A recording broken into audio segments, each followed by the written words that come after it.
Hello guys, welcome to our YouTube channel. आज से अपन start कर रहे हैं ऑपरेटिंग सिस्टम। तो हम देखेंगे वन बाय वन कि ऑपरेटिंग सिस्टम होता क्या है, उसके टाइप्स, उसका आर्किटेक्चर एंड ऑल। सो सबसे पहले देखते हैं कि ऑपरेटिंग सिस्टम की definition. So an operating system, या इसको अपन बोल रहे शॉर्ट में OS, is a system software that act as an interface between the user and the computer hardware.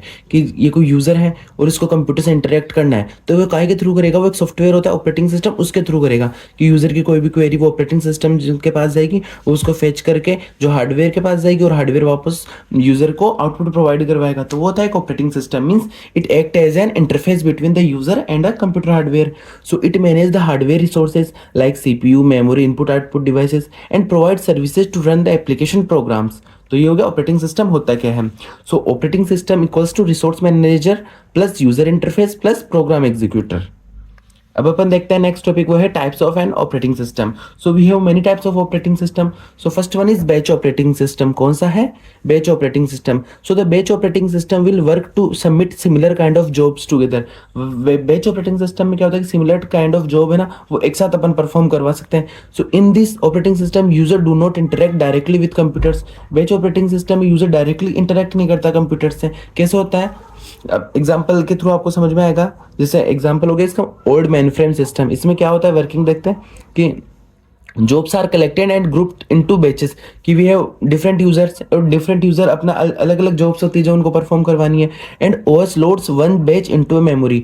और ओएस क्या काम करता है कि जो सिमिलर काइंड की जॉब थी ना, जैसे जॉब 1 एंड जॉब 3 ये सिमिलर है and job 2 and job 4 are similar, तो इनको अब ये सेपरेट बैच बना देता है। ठीक है, so similar kind of jobs का एक अलग अलग बैच बन जाएगा। And then execute all jobs in the batch sequentially, move to the next batch after finishing the current one. ठीक है, जैसे ये अपने यूजर, इस यूजर की एंड इस यूजर की जॉब सिमिलर थी, तो इन दोनों का ऑपरेटिंग सिस्टम ने एक बैच बना दिया है, सो इसको बोलते हैं बैच 1। और अब ये एग्जीक्यूट हो जाएगा। जैसे ये एग्जीक्यूट हुई दोनों जॉब, फिर इन दोनों सिमिलर काइंड ऑफ जॉब्स का एक बैच बन गया और ये एग्जीक्यूट हो गया। तो ऐसे वर्क करता है बैच ऑपरेटिंग सिस्टम। ठीक है, अब देखते हैं advantage and disadvantage of an batch operating system. Like advantage हो गया, it is used when working with large files which take more time to execute. And disadvantage क्या हो गया? Not direct user interaction and difficult to debug error. तो first one is batch operating system, ये हमने देख लिया। Second one है time sharing operating system. कौन सा है? Time sharing. इसको नाम से पता चल रहा है कि time sharing operating system allow multiple users to share the system simultaneously. इसमें क्या होता है, जितने भी यूजर्स है ना, सबको वो जो सिस्टम मिलेगा, सबको एक फिक्स टाइम होता है, उस टाइम के अकॉर्डिंग सब वर्क करेंगे। ठीक है, तो ये हो गया time sharing. So CPU time is divided into small slices, जो इसको अपन बोलते हैं टाइम क्वांटा, कि सीपीयू के जितने भी मतलब वो जो टास्क है ना, वो एक इक्वल टाइम्स में डिवाइड हो जाएंगे, जिनको अपन बोलेंगे time quanta. So each user या program get and turn to run, so it appears as if all are running at the same time. So जितने भी यूजर है, जितने प्रोग्राम्स है, सबको इक्वल चांस मिलेगा, सबको इक्वल टाइम मिलेगा। सो ऐसा लगेगा कि सब एक साथ वर्क कर रहे हो। ठीक है, तो ये हो गया टाइम शेयरिंग ऑपरेटिंग सिस्टम। इसके एग्जांपल हो गए यूनिक्स एंड मल्टिक्स। अब ये उसका डायग्राम हो गया। तो वर्किंग देखते हैं क्या होता है कि multiple jobs are loaded into memory, कि मेमोरी में एक साथ बहुत सी जॉब्स आती है। ठीक है, and CPU schedule assign each job a time slice. CPU सबको एक फिक्स टाइम स्लाइस दे देता है, जैसे सबको 10 10 10 10 10 10 10 सेकंड्स। ठीक है, हमने असाइन कर दिया। If a job is not finished in its slice, जैसे अब इस जॉब है ना, ये तो 2 में पूरी हो गई, तो 8 बज गया, तो नेक्स्ट जॉब पे स्विच कर जाएगा। अब जैसे इस जॉब को 20 सेकंड चाहिए था और सबको हमने 10 10 दिया है, तो 10 में या हाफ तो हो जाएगी और हाफ फिर ये क्या हो जाएगी, पॉज हो जाएगी और नेक्स्ट जॉब कंटिन्यू करेगी। सो ऐसे वर्क करता है। So if CPU scheduler assign each job by time slice, if job is not finished in its slice then it is paused and another job runs. तो ऐसे work कर रहा है। And this process continuous giving the illusion of parallel execution. अपने को ऐसा लगता है कि एक साथ सारे वर्क कर रहे हैं। तो ये हो गया टाइम शेयरिंग ऑपरेटिंग सिस्टम। अब एडवांटेज और डिसएडवांटेज देखते हैं। So users can get fast response time and resources, जैसे CPU, memory etcetera are fairly shared सबके बीच में। अब इसका डिसएडवांटेज क्या होगा टाइम शेयरिंग का? So require powerful hardware compare to batch operating system and security and data privacy issue. अब थर्ड वन इज वो है अपना डिस्ट्रीब्यूटिंग ऑपरेटिंग सिस्टम। कौन सा है? Distributing operating system. इसमें क्या होता है कि in distributed operating system many independent computers, जिनको अपन बोलते हैं nodes, are work together as a single unit to perform a task. के अलग अलग कंप्यूटर से अलग अलग ऑपरेटिंग सिस्टम है। ठीक है, वो एक साथ वर्क करते हैं इन नेटवर्क, यूजिंग नेटवर्क। तो वो हो गया distributed operating system, like amoeba OS, locus. ठीक है, अब इसका वर्किंग क्या होता है कि मैनी कंप्यूटर्स जिनको अपन बोलते हैं nodes are connected by internet या नेटवर्क, के अलग अलग कंप्यूटर्स हैं या इनको नोड्स बोल रहे हैं, एक दूसरे से कनेक्टेड है नेटवर्क के through. And each node has its own CPU, memory and operating system. सबका खुद का सीपीयू होगा, मेमोरी होगी और ऑपरेटिंग सिस्टम होगा। The distributed operating system coordinates all the nodes, इन सबको कोऑर्डिनेट करेगा। एंड रिसोर्सेज जैसे CPU files are shared among all users. So if one node fail, कि अगर एक नोड फेल भी हो गई देन अदर कैन कंटिन्यू, तो इसको बोलते हैं so it is a fault tolerance. तो ये होगा अपने आपका कौन सा, डिस्ट्रीब्यूटेड ऑपरेटिंग सिस्टम। अब अपन देखते हैं advantage and disadvantage of an distributed operating system. So better performance because user power of multiple machines, कि अपन अलग अलग मशीन्स का यूज कर रहे हैं तो बेटर परफॉर्मेंस होगा। हाई रिलेबिलिटी होगा, मीन्स की fault tolerance. And scalable, can add और मोर नोड्स इजीली। तो ये तो हो गया अपने पास एडवांटेज। अब डिसएडवांटेज क्या होगी, more complex to design and manage and security issue. अब फोर्थ टाइप का ऑपरेटिंग सिस्टम है अपना, वो कौन सा है, नेटवर्क ऑपरेटिंग सिस्टम। इसमें क्या होता है कि a network operating system is design to manage and support network computers, के अलग अलग कंप्यूटर्स को मैनेज एंड सपोर्ट करने के काम आता है network operating system. It allow multiple computers to share files, के अलग अलग कंप्यूटर्स एक दूसरे को फाइल शेयर कर सकते हैं, printers, application and resources. Our network, ठीक है, and runs mainly on servers, और network operating system mainly work करता है कहाँ पे, सर्वर्स पे। While client machines user uses the network services. तो ये हो गया इसका क्या बोलते हैं एग्जाम्पल, ठीक है, कि वी हैव अलग अलग client machines and all are work on servers to perform a specific task, like जैसे स्टोरेज, बैकअप, सिक्योरिटी, ये सारी चीजें। सो नेटवर्क ऑपरेटिंग सिस्टम के अपने पास एग्जाम्पल कौन से हो गए, जैसे Windows server OS and Unix based servers. अब इसकी वर्किंग देखते हैं। इसमें क्या होता है कि server computers runs the network operating system and other computers there's a client agent connect to the servers, ठीक है, and client can log in, access, share files and printers application के अपने पास अलग अलग होते हैं। clients can access, share, ठीक है, फाइल्स वगैरह को। And network operating system manage the communication, security and data transfer across the network. इसके एडवांटेज डिसएडवांटेज क्या हुआ कि centralize management of the user and resources, कि जितनी भी चीजें हो ना उनका सेंट्रलाइज मैनेज होगा, और वो कौन करेगा, एडमिनिस्ट्रेटर पैनल, जितनी भी चीजें वो मैनेज करेगा। And resources sharing so reduces the cost and easy to add and remove users. Disadvantage क्या हुआ, expensive to set up and server fails can bring down the whole network.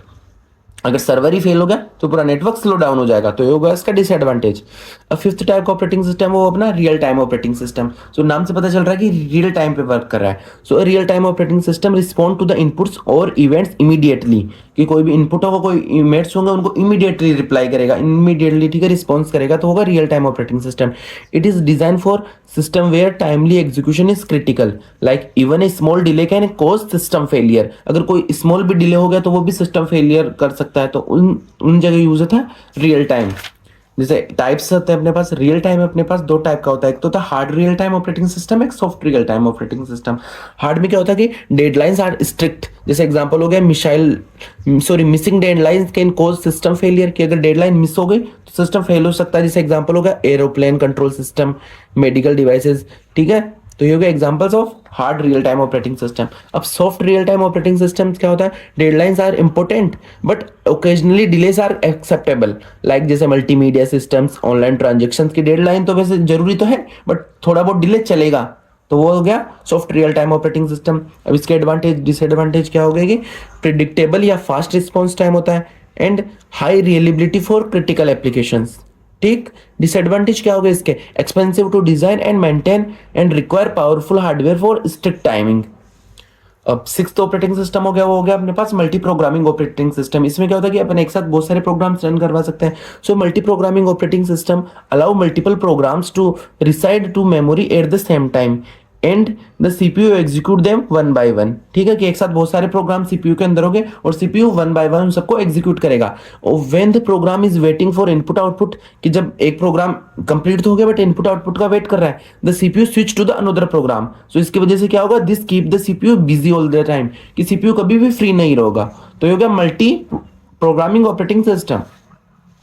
सो इसमें ये डायग्राम हो गया कि मेन मेमोरी में multiple programs चल रहे हैं, जैसे ये पूरा एग्जीक्यूट हो गया, बस इनपुट आउटपुट का वेट कर रहा है, तो इस टाइम पे सीपीयू अब इसके लिए वेट नहीं करता रहेगा, ये स्विच कर जाएगा नेक्स्ट प्रोग्राम में, तो सीपीयू कभी भी फ्री नहीं होगा, काम करता रहेगा, ठीक है। ये वर्किंग होगी कि several programs are loaded into memory, CPU executes one program if it needs input output, CPU switch to the another program, so this process continue, so the CPU never stays idle, means CPU कभी भी free नहीं रहेगा, ठीक है।